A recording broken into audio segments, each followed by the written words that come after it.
दोस्तों स्वागत है आप सभी का आपके अपने YouTube चैनल बीएस सेंटर में। यहाँ पर हम लोग इकोनॉमिक्स का एक मोस्ट इंपोर्टेंट क्वेश्चन देखेंगे कि राष्ट्रीयकरण के बाद भारतीय वाणिज्यिक बैंकिंग का आलोचनात्मक मूल्यांकन कीजिए। राष्ट्रीयकरण जब हो गया सारे बैंकों का, उसके बाद जो भारतीय वाणिज्यिक बैंकिंग है उसका आलोचनात्मक मूल्यांकन करने के लिए कहा जा रहा है। मतलब क्या क्या इसने उपलब्धियाँ हासिल की और क्या क्या इसकी आलोचनाएँ देखने को मिलती है, इसके बारे में आपको बताना है। तो बिना देर किए चलिए समझते हैं इस क्वेश्चन का आंसर को। आपके लिए हम आपका पूरा इकोनॉमिक्स माइनर 1B का कंप्लीट तैयारी पहले से करा चुके हैं।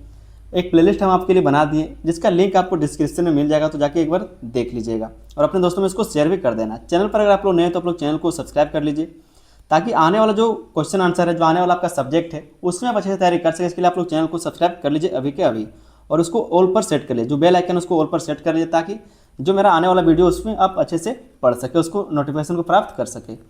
समझते हैं हम लोग इसकी भूमिका को। कहा जा रहा है कि भारत में 1969 और 1980 में प्रमुख बैंकों का राष्ट्रीयकरण किया गया। प्रमुख बैंकों का राष्ट्रीयकरण किया गया। इसका मुख्य उद्देश्य यह था कि बैंकिंग सेवाएं केवल अमीर और बड़े उद्योगों तक सीमित ना रहे, बल्कि गरीब, किसान और छोटे व्यापारियों तक भी पहुंचे। इसी को बोलते हैं राष्ट्रीयकरण। ठीक है, बैंकों का राष्ट्रीयकरण।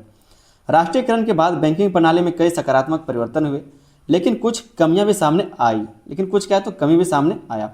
इसलिए इसका आलोचनात्मक मूल्यांकन करना आवश्यक है। इसलिए सिर्फ इसकी उपलब्धियां नहीं, कुछ इसकी आलोचनाएं भी है। और ये राष्ट्रीयकरण का मतलब क्या है, जो बैंकिंग का राष्ट्रीयकरण है, इसका मतलब क्या है, तो जो पहले सिर्फ बड़े बड़े उद्योगपतियों को लोन दिया जाता था, उनके लिए काम होता था, अब क्या है, तो गरीब लोगों के लिए काम होने लगा। हम लोग यहाँ पर देखेंगे कि राष्ट्रीयकरण के बाद क्या क्या उपलब्धियाँ रही है। जो आपके वाणिज्यिक बैंक हैं, जो आपके कमर्शियल बैंक है, उसकी क्या क्या उपलब्धियाँ रही है। पहला जो है वो है बैंकिंग सेवाओं का विस्तार। बैंकिंग सेवाओं का विस्तार हुआ है। राष्ट्रीयकरण से पहले बैंक मुख्यतः शहरों तक सीमित थे। बैंक कहाँ पर था, सिर्फ शहरों तक सीमित था। लेकिन इसके बाद गांवों और दूर दराज क्षेत्रों में भी बैंक शाखाएं खोली गई। जब इसका राष्ट्रीयकरण हुआ तो इसके ग्रामीण लोगों को भी बैंकिंग सुविधाएं मिलने लगी। इससे क्या है, तो जो ग्रामीण लोग थे, जो गांव के रहने वाले लोग थे, क्योंकि वहाँ पर अब शाखाएं खुल गई, तो उनको भी बैंकिंग की सुविधाएं मिलने लगी। अब किसान, मजदूर और छोटे व्यापारी भी बैंक से जुड़ पाए, जिससे आर्थिक समावेशन बढ़ा है। जिससे क्या है, तो आर्थिक समावेशन बढ़ा, अब उनको भी ऋण मिल पा रहा है। वो भी क्या करें, तो अपने रोजगार को, अपने व्यवसाय को बढ़ा पा रहे हैं। ठीक है, तो ये आपको सबसे पहले उपलब्धि देखने को मिलता है कि बैंकिंग का जो सेवा उसका विस्तार हो पाया, गांव गांव तक शाखाएं पहुंच पाई। दूसरा जो इसका हम लोग पॉइंट देखेंगे वो है कृषि और छोटे उद्योगों को ऋण।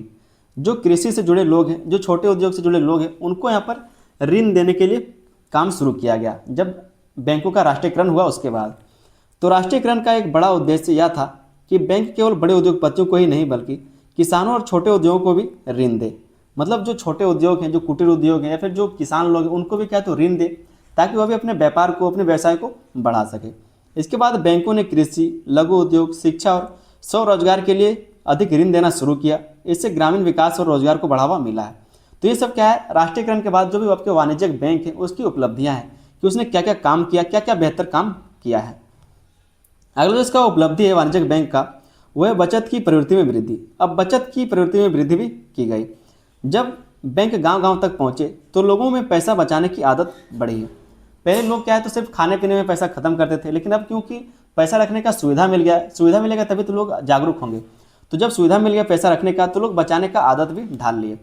पहले लोग अपना पैसा घर में रखते थे, लेकिन अब वे बैंक में जमा करने लगे। पहले क्या है, लोग जितना भी पैसा था सब घर में रखते थे, अपने पैकेट में या फिर बक्सा में रखते थे।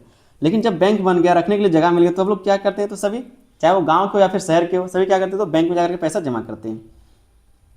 इससे देश में पूंजी निर्माण बढ़ा और आर्थिक विकास को गति मिली। इससे क्या होता है, देश में पूंजी निर्माण बढ़ा, अर्थव्यवस्था बढ़ा। ठीक है, और आर्थिक विकास को गति मिल पाया। पहले इस तरह से चोरी भी हुआ करता था, लेकिन अब क्या है, तो चोरी का घटना बहुत ही कम देखने को मिलता है, क्योंकि जितना पैसा होता है सब कहाँ पर रहता है, तो बैंक में जाकर के वो लोग जमा कर देते हैं। तो चोरी करने का जो संभावना है, वो लूट के क्या ही ले जाएगा। चौथा जो इसका उपलब्धि है वो है आर्थिक समानता को बढ़ावा। आर्थिक समानता को बढ़ावा दिया गया, मतलब सभी तक क्या है, तो पहुंच बनाया गया है। राष्ट्रीयकरण के बाद बैंकिंग सेवाएं समाज के हर वर्ग तक पहुंची है, जिससे अमीर और गरीब के बीच की दूरी कम करने में मदद मिली है। मतलब जो अमीर है और जो गरीब है, कैसे सबको अब लोन मिल सकता है, सभी क्या है, तो व्यापार कर सकते हैं, सभी बिजनेस कर सकते हैं और अपने बीच की दूरी को कम कर सकते हैं। अब कमजोर वर्ग भी ऋण लेकर अपना व्यवसाय शुरू कर सकता है। जो कमजोर वर्ग है उसको भी ऋण दिया जा रहा है, तो वो भी अपना व्यवसाय को शुरू कर सकता है, अपने व्यापार को बढ़ा सकता है। पांचों जो इसका उपलब्धि है वाणिज्यिक बैंकों का, वह सरकारी नीतियों का प्रभावी क्रियान्वयन। जो भी सरकारी नीति होती है उसका ये प्रभावी क्रियान्वयन करता है, उसको सही तरीके से लागू करता है। सरकार अपनी योजनाओं जैसे कि जनधन योजना, किसान ऋण आदि को बैंकों के माध्यम से आसानी से लागू कर पाई है। जो किसान का पैसा आता है आपका, जो जनधन योजना का पैसा आता है, या फिर जो है मैयत समाज योजना का पैसा आता है आपका बैंक खाते में आता है, तो बैंक जो है, जो आपका वाणिज्यिक बैंक है, इस तरह से यहाँ पर मदद कर पाता है। इससे योजनाओं का लाभ सीधे जनता तक पहुँचता है। ठीक है, इससे क्या होता है, तो जो योजना का लाभ है जो भी सरकार द्वारा बनाया जाता है उसका लाभ सीधा लोगों तक पहुँच पाता है, जनता तक पहुँच पाता है। आगे हम लोग जानेंगे कि जो राष्ट्रीयकरण हुआ उसके बाद जो भी आपके वाणिज्यिक बैंक थे उसमें क्या क्या कमियां देखने को मिली, क्या क्या आलोचनाएं देखने को मिलती है। तो पहला जो इसमें कमी देखने को मिलता है वो है कार्य कुशलता में कमी। अब क्या है, तो कार्य का जो कुशलता है वो अब धीरे धीरे कमी आने लगा, इसमें कमी आने लगा। राष्ट्रीयकरण के बाद बैंकों में सरकारी नियंत्रण बढ़ गया, जो सरकारी नियंत्रण है वो बढ़ गया, जिससे कई बार निर्णय लेने की प्रक्रिया धीमी हो गई। राष्ट्रीयकरण के बाद क्या हुआ, बैंकों में जो सरकारी नियंत्रण है वो बढ़ गया, अब सरकार हस्तक्षेप करने लगी, इससे जो निर्णय लेने की प्रक्रिया वो धीमी हो गई। कर्मचारियों में प्रतिस्पर्धा की कमी देखने को मिली। अब जो कर्मचारी वहाँ पर स्टाफ काम करते हैं वो मतलब सुस्ताए रहते हैं, ऐसा नहीं कि वो ज़्यादा काम कर रहा है तो हम भी ज़्यादा काम करेंगे, इस तरह से कंपटीशन कम हो गया, जिससे कार्य कुशलता प्रभावित हुई। तो ये इसका एक हानि देखने को मिलता है, कमी देखने को मिलता है। अगला जो इसका कमी देखने को मिलता है वो है राजनीतिक हस्तक्षेप। कई बार बैंकों के निर्णयों पर राजनीतिक दबाव पड़ता है। कई बार क्या है, तो जो बैंक के द्वारा निर्णय लेने चाहिए उसमें राजनीतिक दबाव भी देखने को मिलते हैं। उदाहरण के लिए कुछ लोगों को बिना सही जांच के ऋण दे दिया जाता है, जिससे बैंक को नुकसान होता है। जो राजनीतिक पार्टी के लोग होते हैं, जो बड़े बड़े नेता होते हैं, उनका हाथ होता है लोगों पर, वो कहते हैं कि इसको लोन दे दो बिना कागज पत्र के, कोई जांच नहीं, फिर भी उसको लोन दे दिया जाता है और वो बाद में लोन नहीं चुका पाते हैं। तो घाटा किसका है, बैंक का घाटा है, लोगों का घाटा है, जो वहाँ पर पैसा रखते हैं उसका घाटा है। ठीक है, तो राजनीतिक हस्तक्षेप देखने को मिलता है। अगला जो यहाँ पर इसका चुनौती देखने को मिलेगा वो है अप्रदत्त ऋण की समस्या। राष्ट्रीयकरण के बाद बैंकों ने कई बार ऐसे लोगों को भी ऋण दिया है जो उसे वापस नहीं कर पाए, जैसे कि विजय माल्या हो गए। ठीक है, और भी कई सारे ऐसे लोग हैं जिनको बैंकों के द्वारा लोन दिया गया 10-10 हज़ार करोड़, 8-8 हज़ार करोड़, लेकिन वो लोग चुका ही नहीं पाए।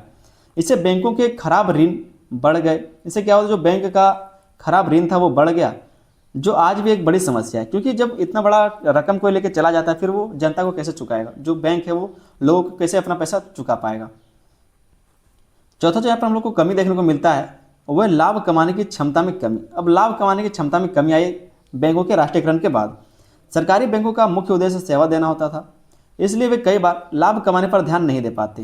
कई बार क्या है, तो लाभ कमाने पर ध्यान नहीं दे पाते, इससे उनकी वित्तीय स्थिति कमजोर हो सकती। अभी भी कई सारे ऐसे बैंक हैं जो प्राइवेट हैं, वो लाभ कमाने पर ध्यान देते हैं, उनको सरकार से कोई मतलब नहीं है, या फिर कह सकते हैं सेवा से कोई मतलब नहीं है, वो सुविधा देते हैं और उसके बदले पैसे लेते हैं। पांचवा जो पॉइंट है जो इसका कमी है वो है ग्राहक सेवा में कमी। कुछ सरकारी बैंकों में धीमी सेवा, लंबी प्रक्रिया और ग्राहकों के प्रति कम ध्यान जैसी समस्याएं देखने को मिलती है। जैसे कि आपका स्टेट बैंक में कम से कम 8 घंटा में 6 घंटा सिर्फ लंच टाइम रहता है, तो यहाँ पर ये चीज़ आपको देखने को मिलता है। वहीं आप अगर HDFC बैंक में चले जाइए, ICICI बैंक में चले जाइए, IDBI बैंक में चले जाइए, तो आपको जो आपका 8 घंटे का टाइम है 10 से 4 कंप्लीट, आपको कहीं भी आपको लंच टाइम जैसा कोई चीज़ सुनने को नहीं मिलेगा। वहाँ पर एक कोई जाते हैं खाने के लिए, दूसरा कोई आपको पैसा निकाल के दे देगा, जमा कर देगा। इससे ग्राहक असंतुष्ट हो जाते हैं और निजी बैंकों की ओर आकर्षित होते हैं, जो प्राइवेट बैंक है, इसलिए लोग वहाँ पर जाते हैं क्योंकि वहाँ पर ब्याज भी ज़्यादा है और क्या है, तो वहाँ पर काम भी तुरंत होता है। आगे दोस्तों एक छोटा सा हम लोग निष्कर्ष देख लेते हैं। कहा जा रहा है कि राष्ट्रीयकरण के बाद भारतीय वाणिज्यिक बैंकिंग प्रणाली में बड़े सकारात्मक परिवर्तन हुए, जैसे कि बैंकिंग का विस्तार हुआ, गाँव-गाँव तक बैंक का जो शाखा है वो पहुँच पाया, ग्रामीण विकास और आर्थिक समानता आया, लेकिन इसके साथ ही कार्यकुशलता में कमी आई। अब क्योंकि जब इसका राष्ट्रीयकरण हो गया, सरकारी होने लगा चीज़ें, तो सरकारी काम में लोग ध्यान नहीं देता। सरकार का जो काम है उसमें क्या है, तो सिर्फ बैठ के पैसा लेना है। राजनीतिक हस्तक्षेप और NPA जैसी समस्याएं भी सामने आई है। ठीक है, तो इस तरह से कुछ समस्याएं भी आई राष्ट्रीयकरण के बाद। कुछ इसकी अगर उपलब्धि है तो इसका कुछ हानि भी देखने को मिलता है।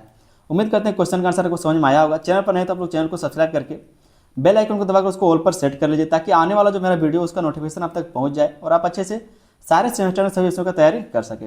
ये वीडियो अगर आपको पसंद आया तो वीडियो पर लाइक कर दे, अपने दोस्तों में इसको शेयर कर देना है। आपको क्या करना है, तो वीडियो को शेयर कर देना है। ठीक है, आपके लिए प्लेलिस्ट बना दिए, लिंक डिस्क्रिप्शन में चेक कर लीजिए। मिलते हैं किसी अगली वीडियो में, तब तक के लिए धन्यवाद। जय हिंद।